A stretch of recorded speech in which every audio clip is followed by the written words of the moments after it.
Oh hey, I didn't see you there. What's going on, WrestleTalk friends and fans? It's Title Tempest here, coming at you with another edition of the WrestleTalk Recap, the weekly show where I break down the news and notes in the week of professional wrestling and show you anything that you may have missed on all of WrestleTalk's YouTube channels. Now, rather than starting with an advancement in a particular storyline or another edition of Quizzlemania, we had an open and honest discussion about LGBTQ representation in pro wrestling with Dave Bradshaw on our weekly WrestleTalk podcast. Sort of got two different messages in it.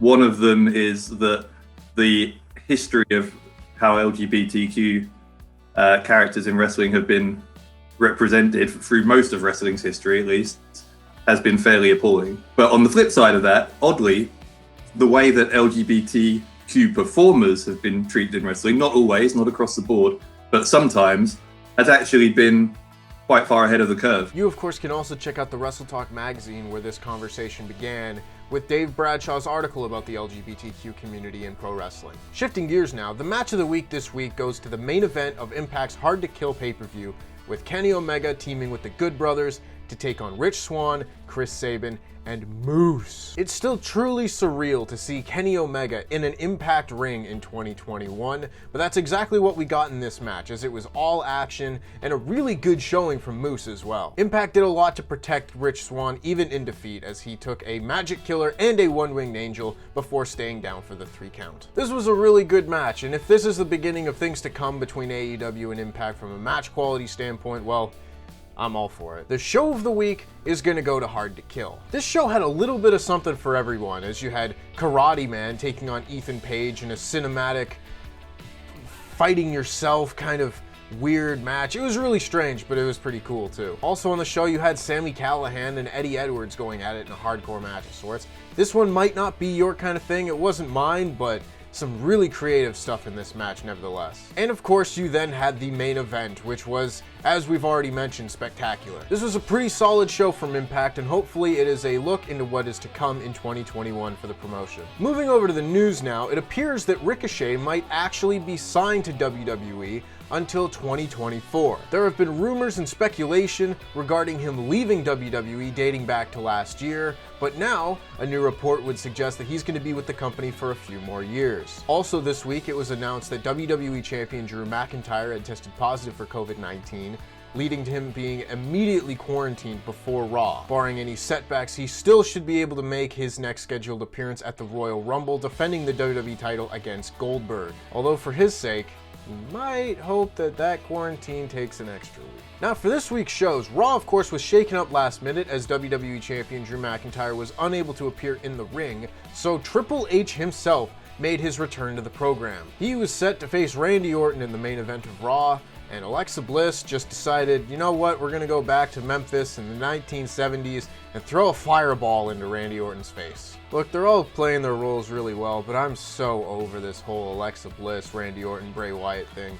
I'm sick of it! Then on Wednesday with NXT, you had the beginning of the Dusty Rhodes Classic tournament. The grizzled young veterans steamrolled their way through Ever-Rise in their first round matchup, while Undisputed Era knocked off Breezango in the main event. But the most important of the 3 first round matches, of course, was the debut of MSK, formerly known as the Rascals, Desmond Xavier, and Zachary Wentz. The two will be known as Wes Lee and Nash Carter, making up the team of MSK. They had a very good debut match against Jake Atlas and Isaiah Swerve Scott before eventually pulling out the win. We also got the announcement that the Women's Dusty Rhodes Classic will be beginning next week.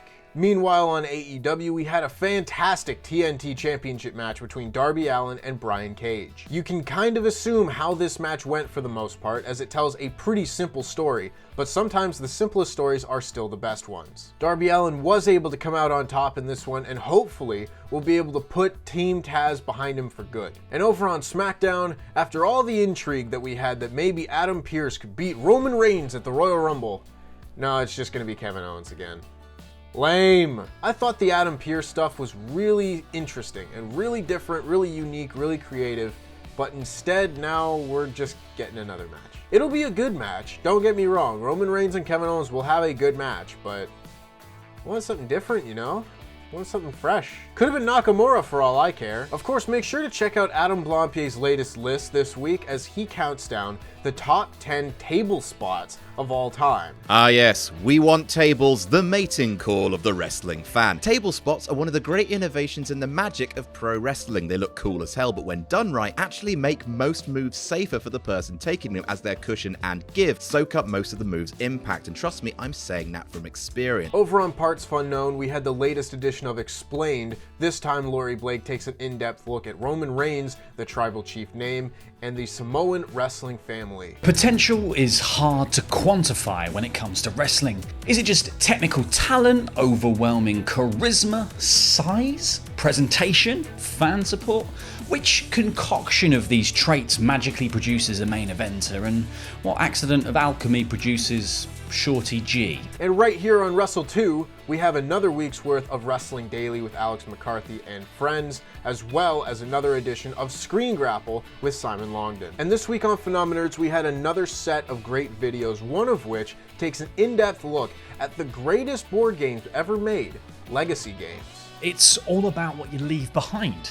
The memories and the impact your actions had on the future. And in my case, that might just be the frustrations when prizing my possessions from my cold, dead hands after years of finger strength training. But for a board game, it's usually the sting of losing, or the sweet taste of victory, or the general annoyance of someone playing chi in Scrabble on a triple word score. Isn't that right, Sharon? On that same note, Adam Blampier counts down in this latest list the top 8 legacy games ever. Legacy games are often big, intense, expensive, time-consuming games, so frankly the fact I've got 8 under my belt is nigh on medal-worthy. Where's my parade? And finally, in the latest edition of Board Game Club, you have Let's Play Murder in Hong Kong. And coming up next week, we have Quizzlemania 26. If this is anything like WrestleMania 26, Luke is gonna love it. And that just about wraps it up for me. I've been Two Title Tempest, reminding you to like, share, and subscribe to stay notified, and make sure you give us a follow on Instagram and Twitter.